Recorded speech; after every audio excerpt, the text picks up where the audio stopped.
Shrink back in the house. Don't mind back there. Don't look behind. That's for another time, guys.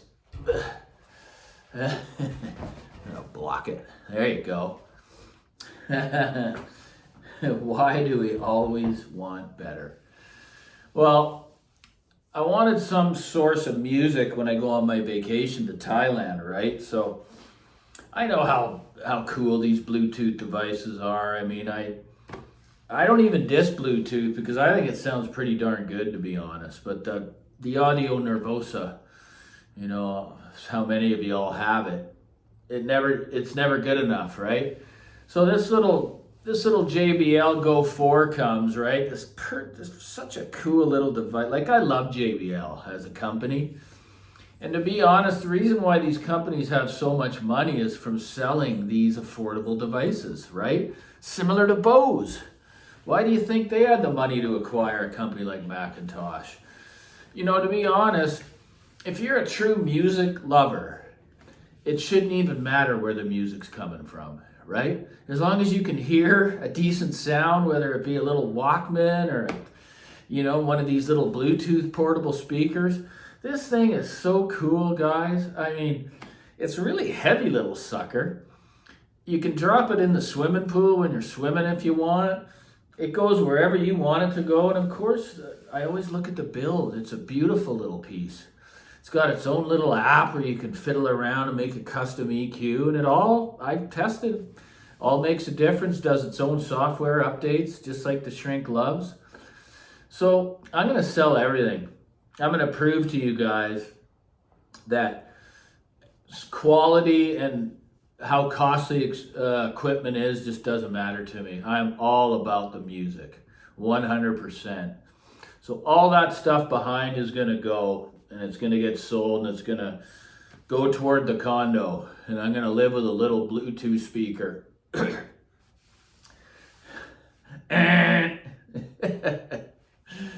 You all know I'm lying. I'm not the best at telling jokes, but the message I'm trying to get across is, you know, anything beyond listening to music, it can become like it's called the rabbit hole, man. And there's even rabbit holes when in the technical side of audio.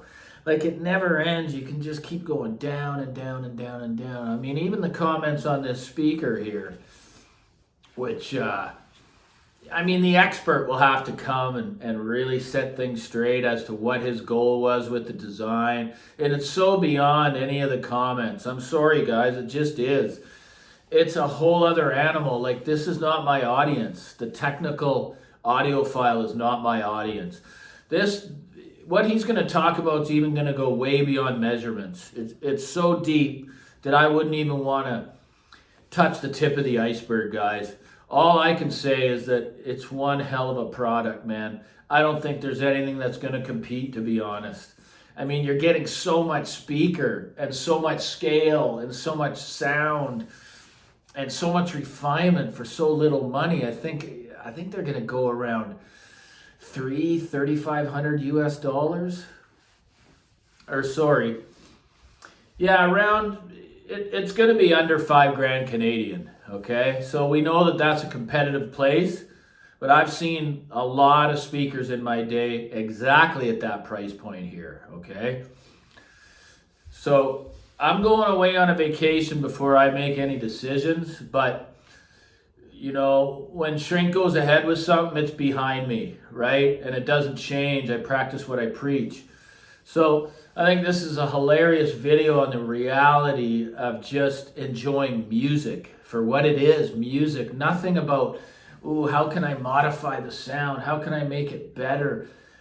It just comes to a point that it's never good enough when you start going down that rabbit hole, right? And it takes so much away from the enjoyment of actual music. Like this little thing, I was cracking up, man. I had it beside me on the couch, and it's almost like a little massager because the bass it's made to vibrate. You can use it as a massager if you want.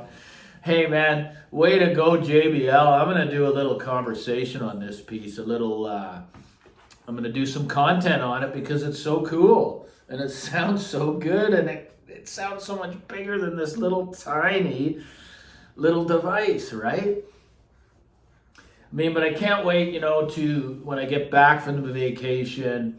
It's going to be a little bit until this speaker, so-called coaxial speaker that everyone thinks, okay, visually that's what it looks like, but you won't know until the true conversation by the man that developed these can inform you about. For you guys that are pretty technical, you may be able to understand it, but many will not, including myself. I mean, it's just like I say, man, I'm more about the music. I do love gear, don't get me wrong. I'm not going to talk bull crap to you because I don't want to do that here. But it's just an example. Someone could just say, you know what, I've had it. And I know lots that have just got right out of this hobby because they saw what was coming. They saw the rabbit hole starting to open and they jumped to the side and got out. Now they just listen to music, man, on whatever little device it may be. This thing is hilariously good. And then right away, what happens? It comes, oh my God, this sounds so good. Imagine what that bigger one Then I'm getting away from that portability thing. This thing can go anywhere. Easily into the suitcase, easily, poolside, out on your little walk for the day, 7-hour battery life. I mean, it's so cool, man. But yeah, the shrink's just grateful. He's grateful to have who I have. I don't care that the only subs I have is 2,400 and whatever it may be. That is a lot of people because a lot of these subs or channels that have 100,000, a lot of that just may be entertainment. Are they actually getting true knowledge and wisdom to follow when it comes to hi-fi as a whole? Not about a specific component, guys. About the entire journey, man. When it comes to emotions, when it comes to stress, how this can relate to addictions. So that's what the shrink's about, man. It's so much deeper. And whether people like it, it's not up to me. All I want to do is help. If it only helps one person relate, maybe substituting one addiction for the other, because none are good. None are good at all, okay? It's just what I'm saying. But anyways, no, the shrink's not going to get rid of his system for the Bluetooth speaker. But man, is there cheap ways to enjoy unbelievable music. But again, guys, there's tiers, there's levels. But the problem is when it gets its claws in you and you got all this gear around, you can't help but to analyze your system and try to think that you're going to improve it, right? Non-stop, but I've never seen it happen. Only the music lovers have proof that they don't have that affliction. It's the sick audiophiles that think they're going to make these improvements when at the end of the day, your brain just adapts and it's just a stereo. Every time, rinse and repeat.